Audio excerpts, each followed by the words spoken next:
Hello বন্ধুরা, চলে এসছি একটা নতুন ভিডিও নিয়ে। আজকে কোথায় যাচ্ছি সবাই ভিডিও ক্যাপশন দেখে বুঝে গেছে কোথায় যাচ্ছি। আজকে যাচ্ছি সেকেন্ড টাইম বড় মার মন্দিরে। এবার কিন্তু আমি আর মা দুজন একা নয়, এবার আমার সাথে যাচ্ছে নিশা আর আইফি, আমার দুজন বন্ধু। আমার সেকেন্ড টাইম হলেও ওদের ফার্স্ট টাইম। দেখা যাক এবার ওদের কেমন লাগে। ওখানে গিয়ে রেডি হয়ে আসছি। চলে এসেছি রেডি হয়ে। মা রেডি হয়ে গেছে আর আমিও প্রায় রেডি। এবার আমরা বেরোবো। আমরা চারজন রেডি হয়ে চলে এসেছি মাজু স্টেশনে। এখান থেকে আমরা ট্রেন ধরবো আর যাব হাওড়া। আগেরবারে আমরা শিয়ালদা দিয়ে গিয়েছিলাম, তো এবারে আর শিয়ালদা দিয়ে যাচ্ছি না, যাব হাওড়া হয়ে।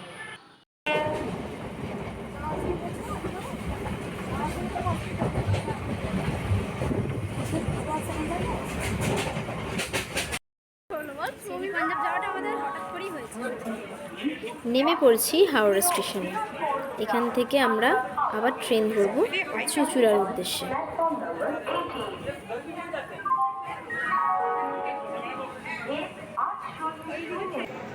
হাওড়া স্টেশনের ভিড়টা তো নতুন করে বলার মতন কিছু নেই, প্রতিদিনের মতন ভালোই ভিড় ছিল।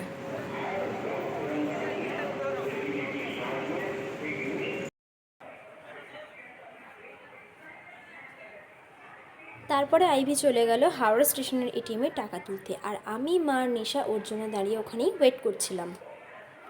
এখান থেকে আমরা ধরবো একটা ট্রেন, ব্যান্ডেল লোকাল অথবা বর্ধমান লোকাল, আর যাব চুঁচুড়া।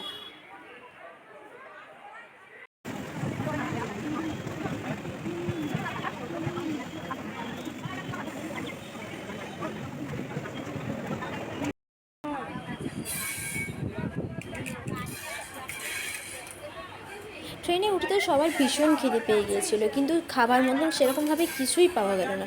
তো শেষ পর্যন্ত সেই জন্য আমরা পাঁপড় কিনলাম, সবাই মিলে পাঁপড়ই খেলাম। এই দিকে বসেছিলাম আমি আর নিশা, আর উল্টো দিকে বসেছিল মা, আর এই সাইডে আইভি।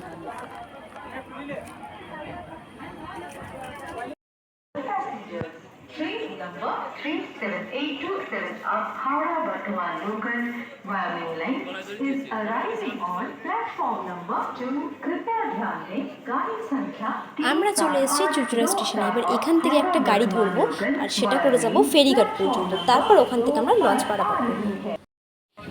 উঠে পড়েছি গাড়িতে। এখান থেকে আমরা সোজা যাব চুঁচুড়া ফেরিঘাট। চুঁচুড়া স্টেশনের বাইরে এরকম ছোট ছোট অনেক গাড়ি দাঁড়িয়ে রয়েছে, যারা লঞ্চ ঘাট বা ফেরিঘাট বলে চিৎকার করছে। সেই গাড়িতে আমরা উঠলাম, উঠে চললাম ফেরিঘাটের দিকে।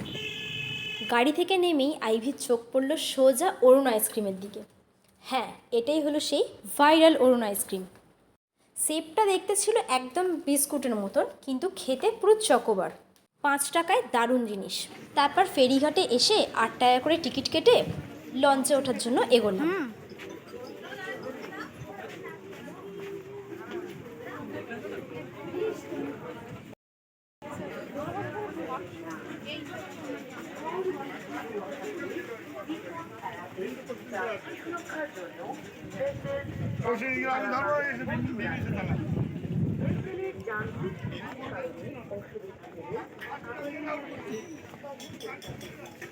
ওই দিকটা দেখ নিশা, ওই দিকটা শুধু দেখ একবার। তাড়াতাড়ি চলো, উঠে পড়ো।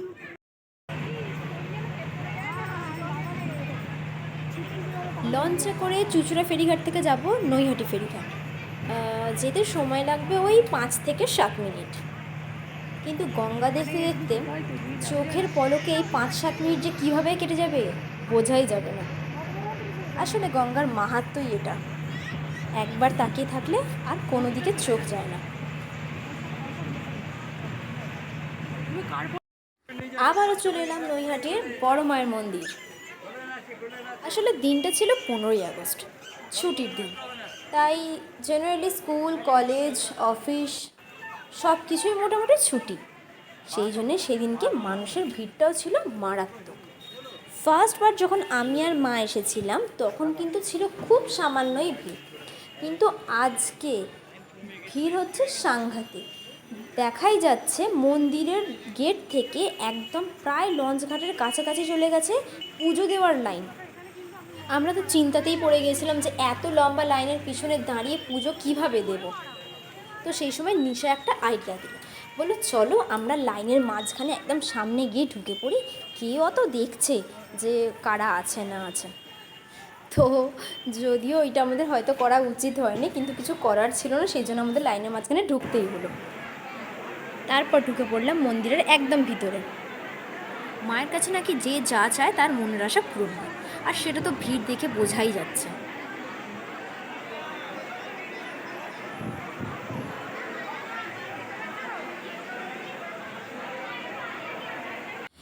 ভেতরে ঢুকেও প্রচণ্ড ভিড় ছিল, মানে কোনো রকমে আমরা আস্তে আস্তে সামনের দিকে এগোলাম পুজো দেওয়ার জন্য।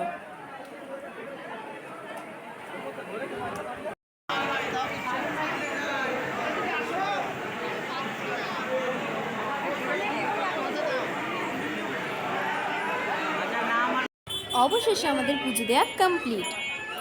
বেলাইনে ঢুকে যে এত তাড়াতাড়ি পুজো দেওয়া হয়ে যাবে কেউ ভাবতেই পারিনি।